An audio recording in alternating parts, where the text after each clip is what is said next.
So slip testing is obviously your core offering. When should somebody get a slip test done? Before they buy a flooring product, Yeah. they need to know what they're starting with. They need to know once they've had that flooring product installed that it is what it says on the tin. I don't think people realise how quickly flooring products can change over time, certainly with the installation process. And I have had a few cases where the floor that's been supplied hasn't been the floor that's been tested. I've seen that before, yeah. I remember a case where I was called into a site, and it's quite a big floor area with a tiled floor. Here's the order for the tiles, here's the box that the tiles came in, which matches the order, and somewhere in Brazil or something, basically they'd somehow put the wrong tiles into the box. So everything appeared to be correct. You know, when they're laying the tiles, they had the right paperwork, the right box, so let's just lay the tiles. Everyone's slipping over. Yeah, it's funny what happens. Yeah, you wouldn't have thought something like that could happen, No. but I've had cases where it was perhaps more simply the contractor wanted to save some money and swapped out tiles for what they thought was equivalent. Yeah. I mean, that's one of the things I see a lot, and I've done an article about this, but I think you have, is actually we think they're suitable because they're textured or they're profiled or whatever, and I think if there's one big message that I try and give people is don't assume that a textured surface is anti-slip. Yeah. You need to test it. So before choosing a floor, after installing it, and then sort of in terms of monitoring that. So let's say they choose a good floor, they test it after it's been installed, and the building's handed over, so they know it's kind of tick that box, it's safe and it's performing as it should. What about after that? I tend to recommend annually, just because floor surfaces will change over time. But if you're doing the same thing, if you've got the same use and you're cleaning in the same way, it should only be wear that is really affecting the floor, and that would be a slow process. So every year would be reasonable. Yeah. If you're very close to the cut-off for a low risk of slip, it's probably worth moving the assessments closer together. Okay. Or if your environment is particularly challenging, so wet leisure for instance, it might be worth moving them closer together to make sure that you can maintain them at a constant level. And would that change in cases where it's not a sort of a new floor that's been specified and they've thought it through and so on, but it's actually, we're having accidents, we're not really sure why. You go in and do your test and you say it's X, Y, and Z, and these, or this is the PTV, and these are some of the reasons that could be causing that. I mean, what would you then suggest that they do to, in terms of a retesting to sort of, so say you say, right, it's a contamination issue, improve your cleaning, how should they then monitor that, do you think? Well, after they've made the improvement, you'd want to certify the floor again.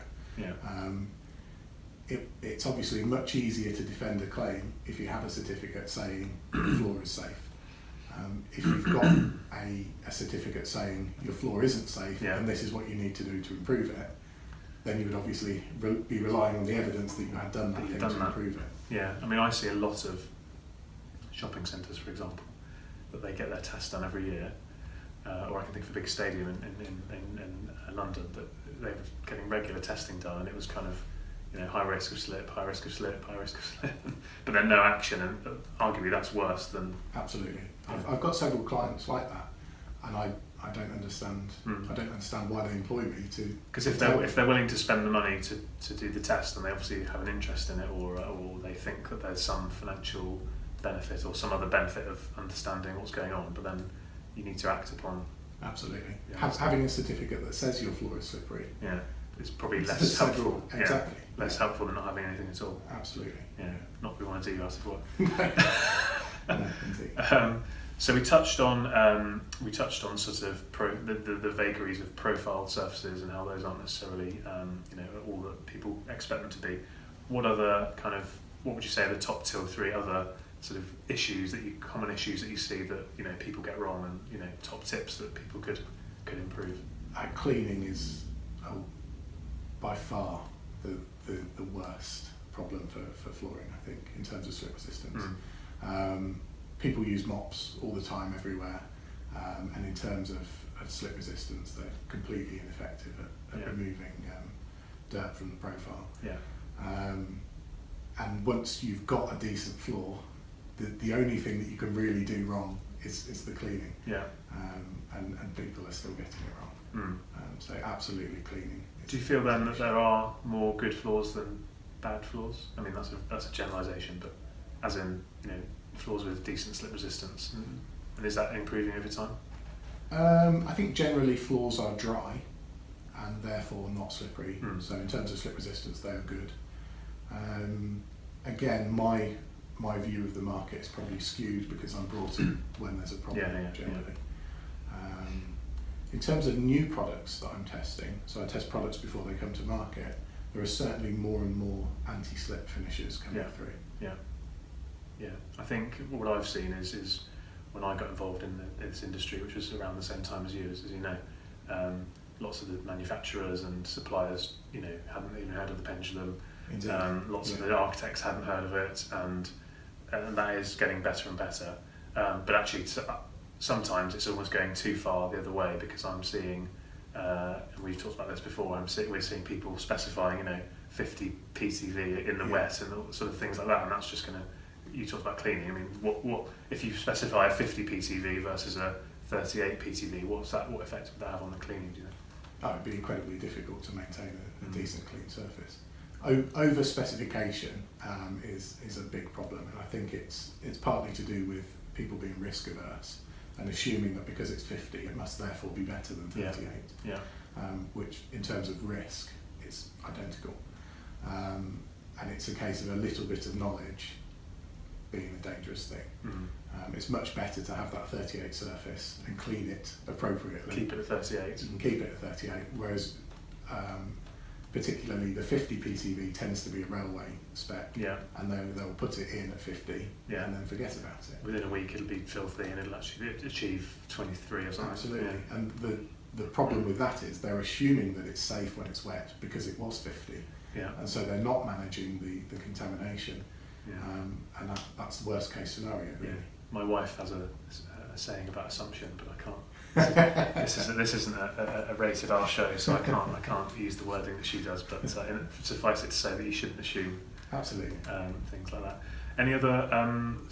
We've touched on some really interesting points there. But any other sort of things that you see all the time that people get wrong, or conversely, anything that you've seen recently where people are doing a much better job, and sort of trends that are showing that people are improving things? People are testing more. Yeah. I think that's definitely an improvement. You can't properly manage the risk unless you know what's going on with the floor. So that is a real improvement, and shows that people's understanding that they need to do something about slips is growing. So that's a really big positive.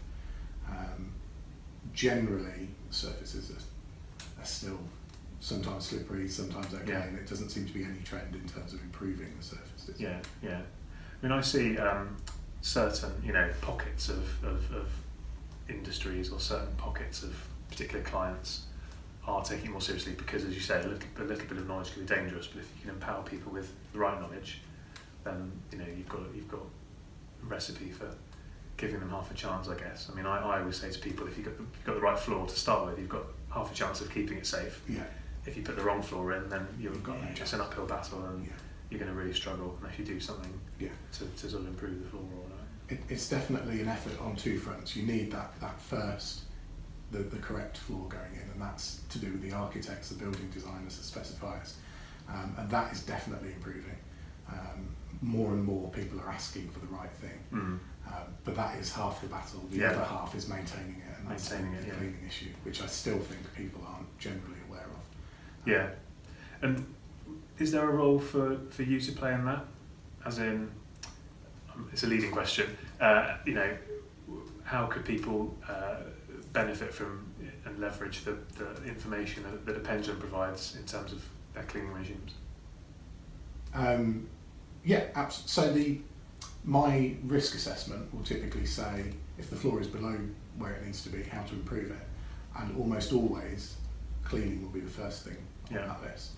And that can be useful for a cleaning company, as they tend to be the first ones in the firing line. A surface is deemed to be slippery or perceived to be slippery.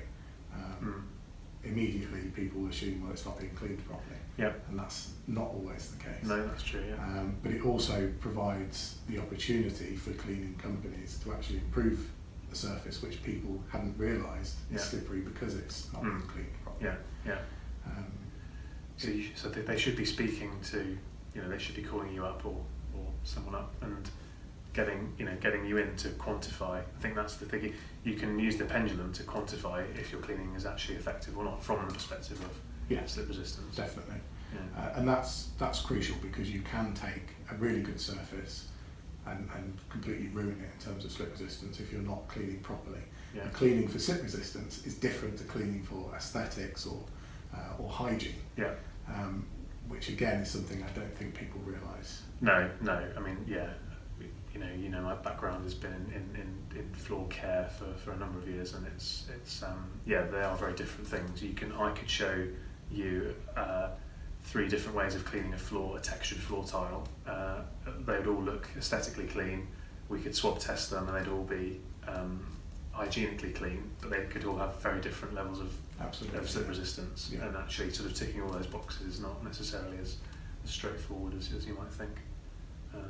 Great.